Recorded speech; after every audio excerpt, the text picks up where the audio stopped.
Hey everyone, John Henry here, slingshotfutures.com, and welcome to the Daily Futures Market Outlook, where we put together a plan of attack for tomorrow's trading, tomorrow being the 18th of the month.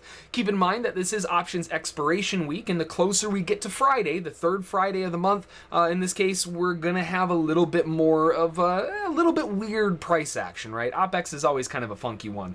So we need to keep that in mind, and along with that, of course, all of the news floating around. If you haven't logged into the internet today, the impeachment stuff and interest rate stuff, and it's just all kinds of news blowing up all over the place. So got to play it really safe when we're kind of playing around with these markets of ours. The economic outlook across the world really seems to be kind of volatile.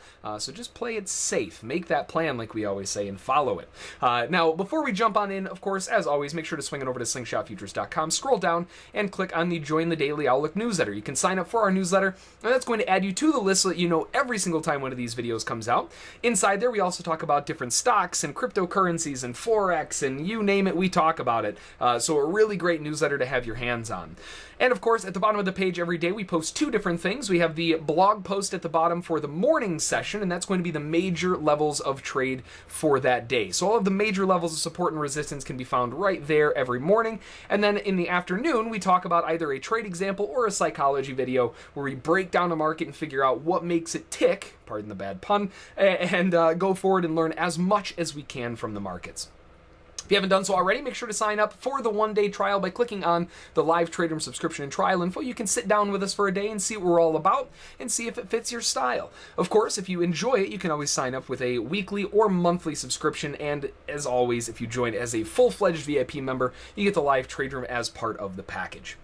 Now, taking a look at the Bund really kind of breaking out here. We had that gap higher to start the day off. That gap is still unfilled. They never made it back down there to fill that gap from yesterday, and we're rallying higher. Now, we have a major upside objective up at 161.67. It is still untested, still unfinished, and still incomplete. So we are looking for the buyers to push towards that area of interest to finish that objective off. Now, they may do that in the overnight session tomorrow morning. They may not do it tomorrow at all. But either way, that major objective up there at 67 is the major target that a lot of the buyers who've been buying in all the way up, that's what they're going to be looking for as sort of a final objective.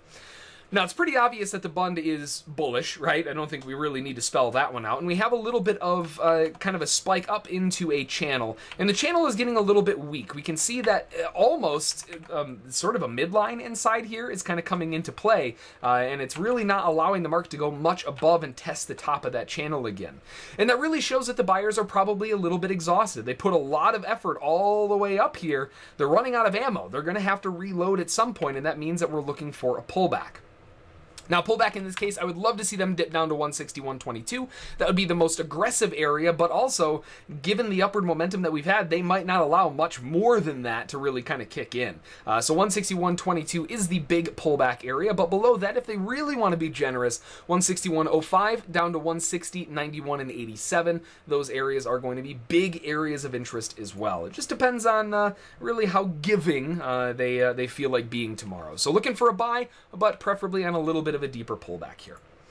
Over on the euro did stagnate as expected, but we did start breaking out into the afternoon session back into that uptrend once again. Major upside objective at 11.760 rather. That has been tested, that has been completed, that is all taken care of. So with that major objective being sort of kind of out of the way, if you will, now we have a chance to go sideways again. Now, over the past 3 days, we've had a gargantuan rally to the upside. Today is probably the weakest of them all, with still a very bullish tone to it.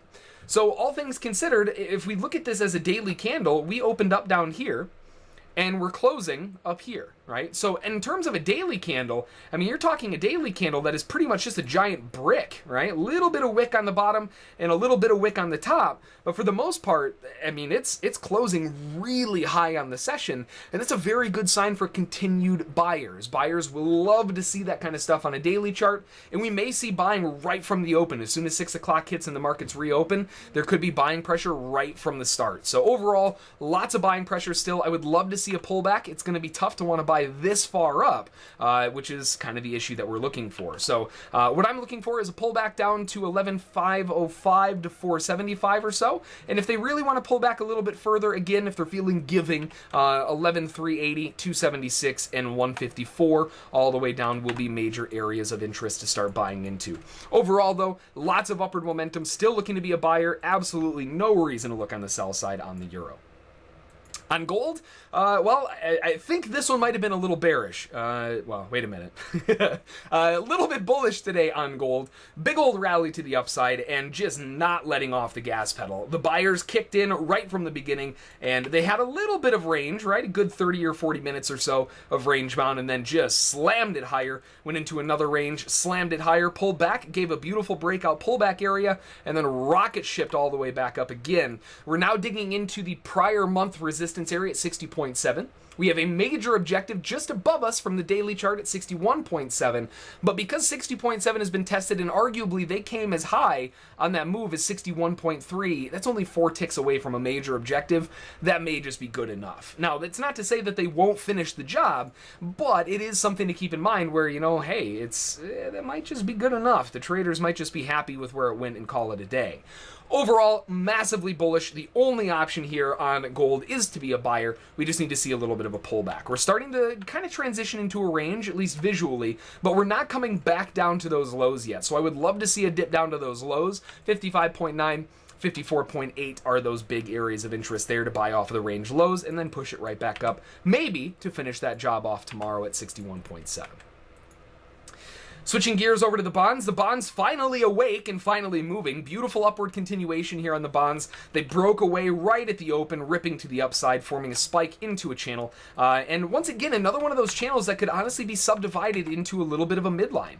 We can see that they're not letting the market get above and test the highs of that, and that is showing a sign of potential weakness. Now, with potential weakness, as always, we're looking for more of a pullback in that case. If they're going to play it weak, well, we want to get as good of a price as we can.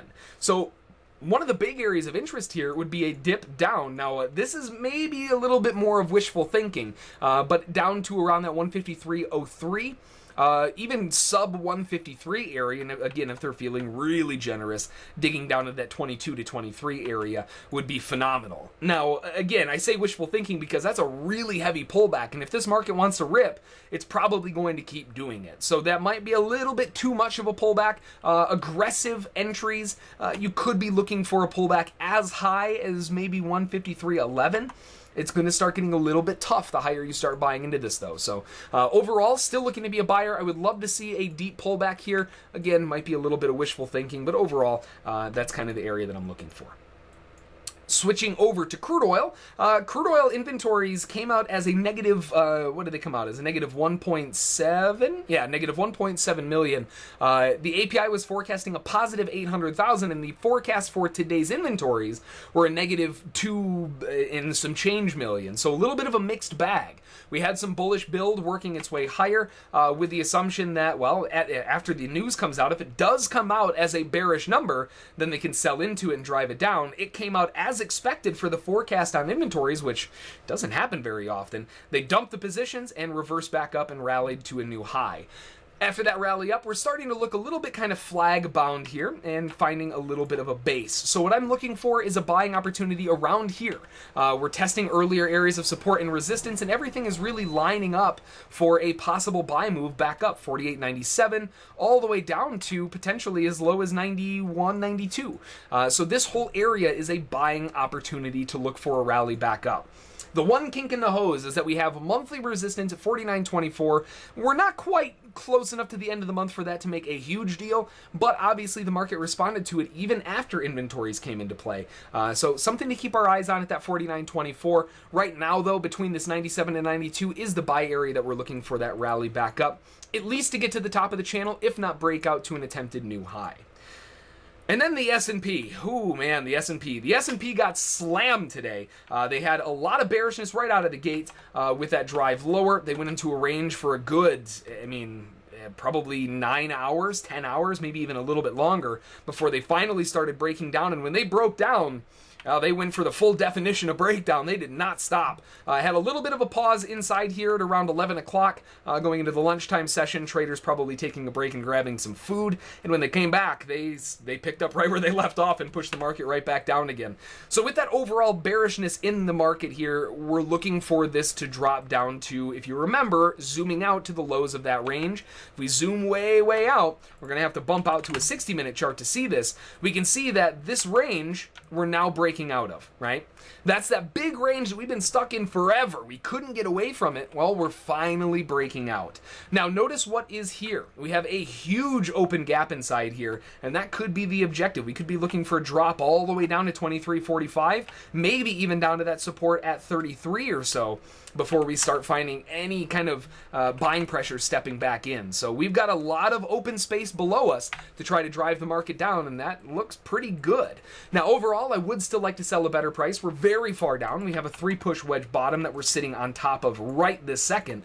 So not the best place in the world to look to sell. I would rather look for a rally higher back into 64.50 up to 66.50. Look for selling pressure in there to drive the market back down. But either way, we are looking to sell, and we are very bearish. So that's going to do it for the outlook. Overall, I mean, again, with all of this stuff going on, it's usually best to stay away from longer term stuff, stick with the shorter term stuff, play it really safe, because things can switch in a second, and it's just, yeah, a lot of times it's better just to play it safe and call it a day when you can. Now, in terms of the news for tomorrow, at 4:30 tomorrow morning out of the UK, we have the retail sales forecasted at 1%. The previous was a negative 1.8%. At 8:30 tomorrow in the US session, we have the Philly Fed Manufacturing Index for May, forecasted at 19.5, previous 22 even. And then at 1300 Eastern tomorrow out of the Euro side of things, we have ECB President Draghi speaking. Now, if you've ever traded through Draghi speaking, it doesn't matter that it says it's for the Euro side of things. He has an impact on everything. So when he hits the microphone, you got to play it safe. So be careful tomorrow afternoon. But that's going to do it for this one. So as always, make the plan, follow the plan, trade those rules, and just be a little bit careful. Again, the economic climate's a little bit shaky right now, so just play with the cards close to the chest, if you will. But stay safe out there, and we will see you all next time.